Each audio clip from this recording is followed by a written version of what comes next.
Oh my god. You try to go. Oh damn, there's a copperhead on your seat. Where'd that come from? To make this easier, I'm going to take the bench seat out. I've got new carpet coming and new upholstery for the seats, which I have 2 bucket seats to put in the front, and I have the back seat, which I'll have to have that reupholstered. But I have all of that coming in and new carpet, so so I don't want to take out the carpet just yet, so I'll just add a little bit of padding to my knees when I'm trying to crawl around in there and add this headliner in there. But I do need to take this this bench seat out of there so to make it easier to move around and attach everything. Alrighty then, the bench seat is out.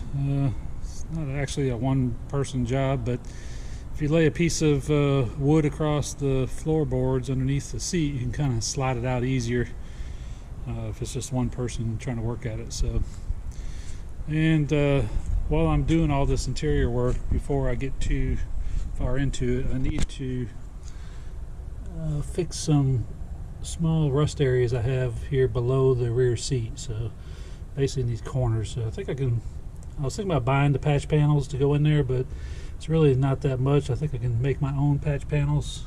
Same thing on the other side over there. Needs a little bit of work as well. So it's something I'll be cutting out and replacing before I get too deep into installing all of this interior stuff in here. So, because I don't want to mess it all up, throwing sparks and metal shavings everywhere, so welding and burning holes and stuff, so that's not a good idea.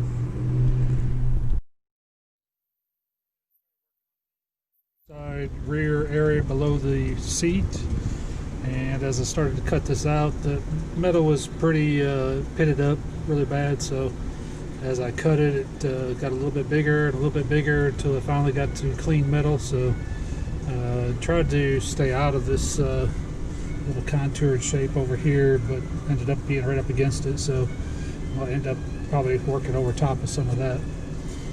But anyway, I took those pieces that I cut out and brought it over and made a template, and then I'll cut out some metal to fit back in here. Here's my source of metal. I hate to go out and buy anything when I got a big pile of metal sitting here. Of course, a lot of this is rusty, but this poor neglected 69 GTO sat out in the woods for like 30 years and rusted till the top came off it. But anyway, I stole some of the front fender over here in the driver's side to use for some patch panels for my floor, and this is what I cut off. This front corner is easy to get to, and you know, easiest kind of somewhat flat metal I could find to work with. So that should work out well. Not good for anything else. Okay, so I've got the pattern laid out on the portion of the fender. I'll use my electric cutter. Works pretty good. I don't have to try to use 10 snips on that. Too much work. And chop this out of here and then try to fit it to the car. Okay, I chopped out that piece based on the template. This has got a little bit of a roll to it from the fender, but you know, it can just flatten it out. It doesn't have to be perfect. It's going into the floor anyway, so it's not like it's a body panel where they have to do a lot of work to try to clean it up afterwards. And I can take my hammer and kind of try to straighten it out a little bit. I had a little kink in it up here, so just gonna try to persuade it a little bit to flatten out.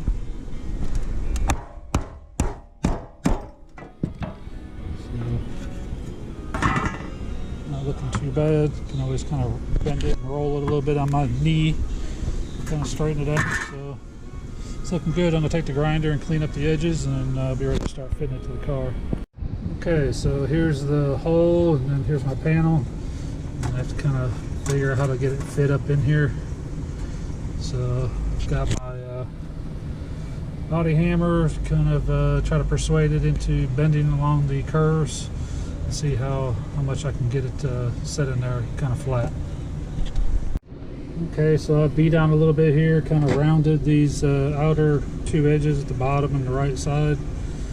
I was just using the wheel dolly for the car. Got a nice little wedge in it, kind of put it down in there and hold it tight and beat on it. And then in the car here, if I flip it over on this hump right here, it's kind of got a bend to it, so I can use that as kind of a dolly too. Hammer that down along that edge to kind of get a little bit more bend to it. So anything you can find that'll fit the contour or what you're trying to recreate will help you kind of form your metal into place. I'm going to keep beating on it some more and see if I can get it to fit in there. And this corner is my hardest thing, trying to get it round into that corner. It's hard to create two bends in the same corner. I'm eventually going to have to round that off. Here's the finished panel. This is the bottom side. Since I won't be able to access it very easily after I get it all welded in place, I'm going to go ahead and paint it with some of this chassis and grill paint. Works pretty good over just bare metal. It is a good solid finish. So go ahead and paint this up, and then I'll set it in the car and start to tack weld it into place. Okay, so this is the passenger side. After cleaning up, trying to find some clean metal around it, it turned out to be a much bigger area. It's going to need to be cut out here because it's got rust all the way over here along this right edge, a lot down here along the front, and definitely over here in the outside edge has already got some major holes through there. So, and all of it in between is all kind of pitted. So I'm going to have to cut a large section out for this one here to take care of all that. It has a drain plug over here, but you know, I guess it needs a plug there, but really it needed one over here, I think more. It's basically where both sides rusted more to the outside edges rather than the inside edge. But you know, hopefully keep the windows sealed up. There won't be any more water coming down here and sitting and causing this problem to happen again. So I've been working on the patch on the other side. Getting it painted. I got to do a little cut and weld in the corner of it before I put it into the car. So, but I want to go ahead and start to clean up this side here and see how bad it is, and I'll start to cut this one out next. Alright, so this is what ended up coming out of the passenger side area below the rear seat. Quite a substantial chunk, and that's about what the patch panels that you can buy cover that whole area. So my patch that I'm going to put in there is not going to have the cute little shape on there that comes with the patch panel, but not a big deal. You're never going to see it anyway, and it's right over top of the frame, so you won't even be able to see it from underneath. The hole, I can create the hole. That's not a big deal for the drain hole, and I'm really tempted to put one on the outside corner rather than the inside. So. But anyway, they put it on the inside, so I'll probably duplicate that. So this is the big piece that I cut out, and so I'll clean up around the edge of what I cut and look for any additional rust along that edge. Make sure I've got it all cut out, and then I'll make a new piece to cover all of this from that scrap fender piece that I cut out earlier. So, all right, so it's looking good. I'm gonna move on from here. Okay, so this is what I had cut out of the passenger side rear below the seat, and then over here is the patch panel that I'm making to fill in that area. So it's a little tricky on the corners where you have two bends coming together, and basically all I'm doing is going in there and cutting a slit in there, and then once I get the bend all correct in the corners, then I'll cut them again and then weld them together so that they'll be a solid corner. And the rest of it's just kind of bent around this edge here. And looking at it here on this side's okay, but on this left side here it's a lot longer than what I think I'm going to need. But also seeing I'm going to have to bend this side up to match up along this outside edge, which is really kind of twisted and bent in different directions. So it's going to be a little harder, but so I've got to work on bending this side here up as well as I did on around the other corner. So that means I'm going to have to cut the corner here and cut the corner over here to make that edge bend up. Other than that, and this is another piece from that fender, front fender, I cut off the other old GTO, and so the metal's good and solid, nothing wrong with it.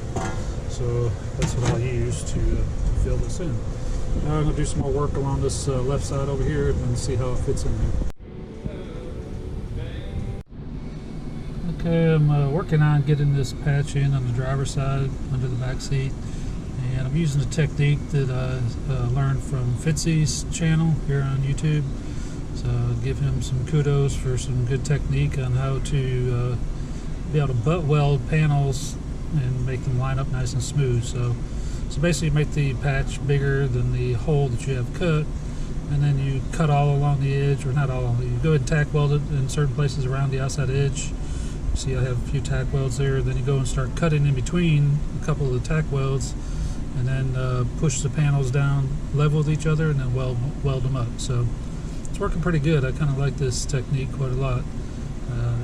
Here on the floor, you know, it's not as crucial as it would be, say, on the outside fender panel or something like that, but it definitely will get your panels nice and flush as you weld them together, and then as you grind them, everything will be flat and level, and it'll look like it's original. So after you get done, so I'm working on this one about well, I guess almost halfway around it, and continue and get it finished up, and then grind off the welds and see what I have.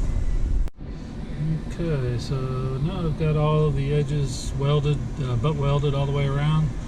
So I'll grind all this down and see if there's any holes that I need to still fill back in, and then I'll go underneath and see what I can clean up underneath, and then it'll be basically painted up and be done. So it's coming along.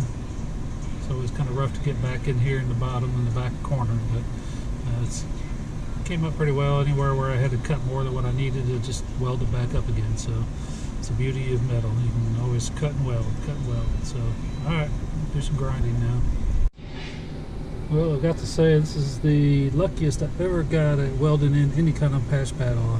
After putting in all the beads, grinding it down, I can't find a single hole anywhere that I need to weld again. So that's the first. So anyway, this is what the driver's side looks like. I'll clean up underneath, and then start on the passenger side, which is twice as big of a patch, so twice the work. Alright, better get going. Thanks. Okay, there it is, all patched in, looking nice and shiny. Real happy with that. I still got to kind of clean up the bottom side, but at least the top side is done. So I'm going to go back in and protect all the floors and all that kind of stuff. I just want to put some paint over it so it wouldn't flash rust. And alright, so next will be the passenger side. Okay, well, I've been busy working on the floors, getting the old sound deadener out of there and insulation, and I'm thrilled at how clean the floors are in this thing. The back floor foot area is perfect, not a touch of rust. This is glue that they put on there to attach the sound deadener. Up in the front, it all came out perfectly solid, not a single, well, I said not a single piece of rust. There was two little small areas right here on the driver's side that have a little bit of surface rust, not even enough to hit the metal. So this is going to be easy paint fix thing. So I'm very happy with that. The passenger side back corner, I've got the patch somewhat in there, tacked in, ready to cut the edges, and then butt welded all in. So that's all coming together, and bought some roll insulation to put in here, and we'll tear out the sound deadener in the back here and replace all of that. And it's going to be looking really nice. I'll be ready for the new carpet that I bought and new headliner. And then I've got seat upholstery hopefully coming sometime soon. We'll see. Everybody's kind of on hold right now as far as production for upholstery, so we just have to kind of wait and figure out see how that goes. But anyway, I'm really happy with the progress so far. It's coming together. Get the floor patch done in the back there, and I'm going to coat the floor with some good heavy paint to protect it, and then I've got this roll-in glue down insulation to put down there, and well, not glue down, self-adhesive. So put all that in there, and along the back, around the back seat area and the side where the sail panels are. And also I've got the tack strips all reinstalled. I went ahead and painted them because they had a little bit of light surface rust on them, so that way I don't have to worry about any more rust coming up on those. And be good to go here pretty soon to put the headliner in and then put the carpet in. So that'll be coming up, but I'll work on this back patch corner patch and get it going from there. Okay, well, I've been busy on the Tempest. Of course, we're doing the repair on the area below the back seats. So that's now all been completed. So we've got the driver's side patched up, looking good. And the passenger side, got that all cut out and replaced. I went ahead and put some, it's called rust bullet on the floors. Although I didn't have any rust anywhere in the front of the floorboards, I just thought it'd be a nice extra protective coat to put in there. And then I've got some stick-on insulation that I put along the back seat. I plan to put some behind the rear door panels and on the floors, of course. And then I did put some on the package tray back here in the back. So, and then in the area underneath the sail panels as well. So I think at this point what I'm going to do is to try to get my headliner stuck up in here, get started on that, at least get it hanging in there, and then later on I'll come back in and put the insulation on the floors in here. So let's get started on that. But I was real happy with the floors. Everything was super solid, no rust, nothing anywhere really. Took out all the seam sealer, redid the seam sealer along the edges, and of course coated it with this rust bullet paint, which is really good heavy duty stuff. Once you get it on there, it's stuck really tight. So hopefully that'll protect the floors from any future moisture, and hopefully they won't see any moisture, but just in case, it'll be well protected and won't have to worry about that. So all right, let me try to get this headliner up in here, and then we'll see how that goes.